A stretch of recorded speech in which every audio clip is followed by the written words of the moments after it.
सौतेला।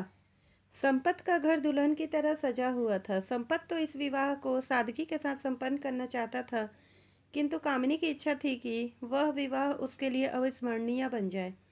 वह पुरानी कटु यादों को इस मिलन की मधुर बेला में गला लगाकर घोट देना चाहती थी। उसने विशेष ऑर्डर देकर अपना कमरा और सुहाग सेज शानदार तरीके से सजवाई थी। संपत की इच्छाओं ने अब गुलामी का रूप ले लिया था और वे कामिनी की इच्छाओं का हुक्म बजाने लगी थी। कामिनी अब न केवल संपत के घर की मालकिन थी, अपितु वह अब संपत की स्वामिनी भी थी। इस विवाह से वैसे सभी प्रसन्न थे। बाबूजी, अनीता, दौलत, सुमन सभी आनंद के समुंदर में गोले लगा रहे थे, परंतु नई माँ की बात ही कुछ और थी। उसके पैर जमीन पर नहीं पड़ रहे थे। आखिर अपने बेटे का घर फिर से बस रहा था। कौन सी ऐसी माँ है जो अपने बेटे का घर बसते हुए देखकर खुश नहीं होगी। नई माँ के पैर धरती पर नहीं पड़ रहे थे। उसने शिवम को नहला कर नए कपड़े पहना कर तैयार कर दिया था।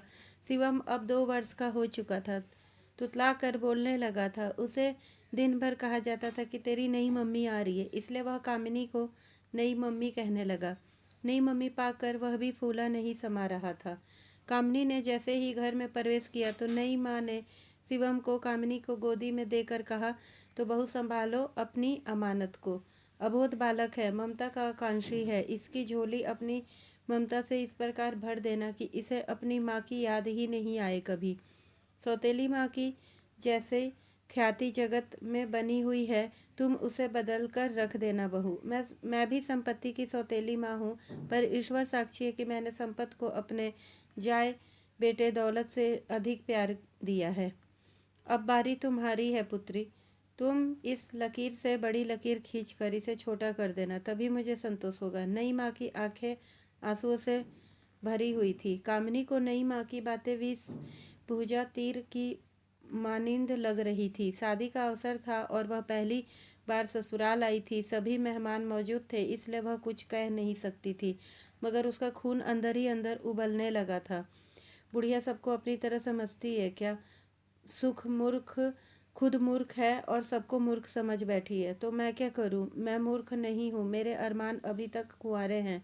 मैं उन्हें सजाऊं या इस सौतेले बेटे को पालूं? अभी तो मेरी सुहागरात भी नहीं मनी है और बुढ़िया ने इस हरामी को मेरी गोद में डाल दिया है।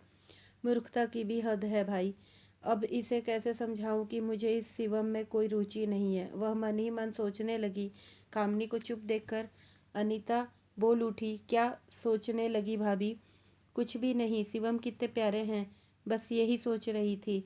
जैसे तैसे वह बोली, हाँ बहुत क्यूट है शिवम। आप इसकी मासूमियत बरकरार रखना भाभी। अब इसकी माँ तुम ही हो। तुम यशोदा बनकर इसे पालना। अनीता ने बहुत आशा भरी निगाहों से देखकर कहा।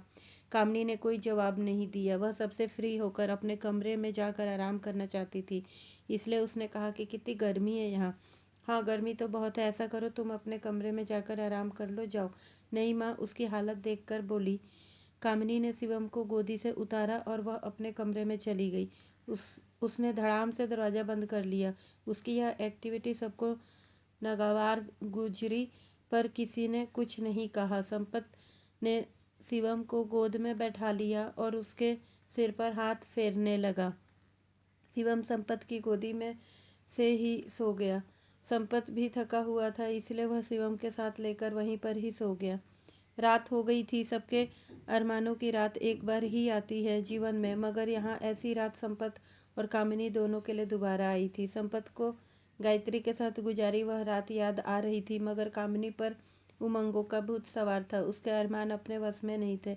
वह अच्छे से तैयार होकर अपनी सेज पर संपत का इंतजार करने लगी। संपत गायत्री की दुनिया में ही खोया हुआ था। अनीता और सुमन ने उसे कामिनी के कमरे में जबरन ठेल दिया। नई माँ ने शिवम को पहले ही सुला दिया था। संपत और कामिनी उस रात को अविस्मरणीय बनाने में व्यस्त हो गए।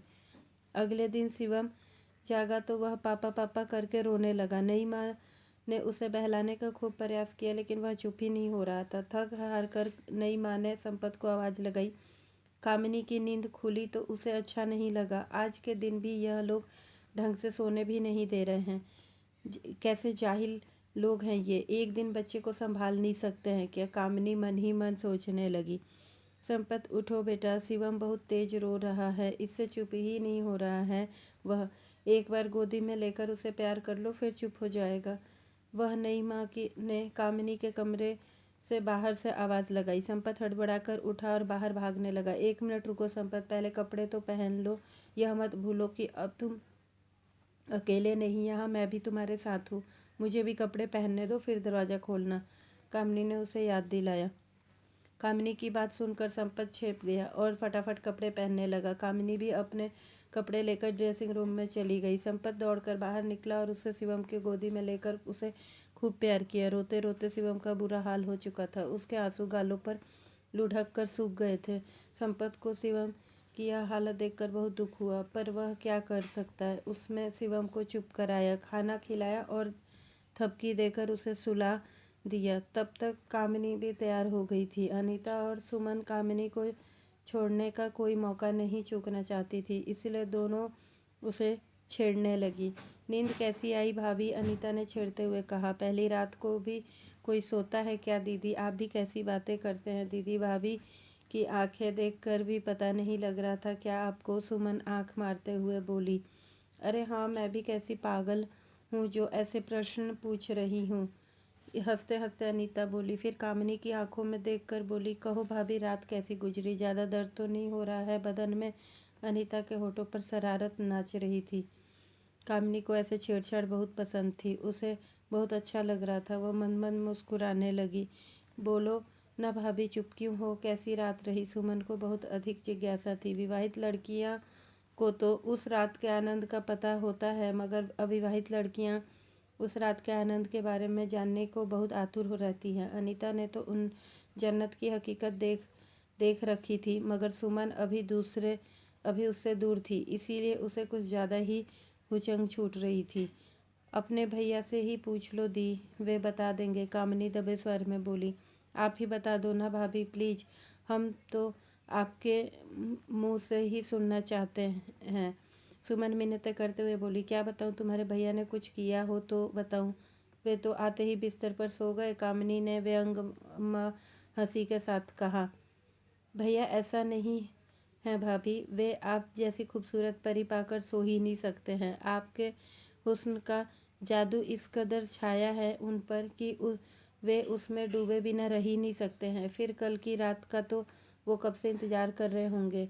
इतने इंतज़ार के बाद जो चीज़ हाथ में आई थी उसका आनंद लिए बिना वो कैसे सो सकते हैं। सुमन के स्वर में आग्रह था। आपकी जब शादी होगी तो आपको पता चल जाएगा कि पहली रात में क्या होता है। कहा तो तुम्हारे भैया से कहकर तुम्हारी शादी पक्की करा दें, कामिनी पर पलटवार करते हुए बोली। कामिनी से जितना सुमन को असंभव लग रहा था, वह पैर पटकते हुए खड़ी हुई और बोली, ठीक है, मत बताओ, हम भैया से ही पूछ लेंगे। रूठने का झूठा नाटक करते हुए सुमन चली गई। पीछे केवल अनीता रह गई थी। उसने कामिनी का मुंह ऊपर उठाकर उसकी आंखों में देखकर गंभीर स्वर में पूछा, आप दोनों के बीच में वो पति पत्नी वाला काम तो हो गया है ना भाभी? इस प्रश्न पर कामिनी लजा गई और हल्के से गर्दन हिलाकर बता दिया कि वह काम हो चुका है। खुशी मारे अनीता ने कामिनी का माथा चूम लिया और उसे पुत्रवती होने का आशीर्वाद दे दिया।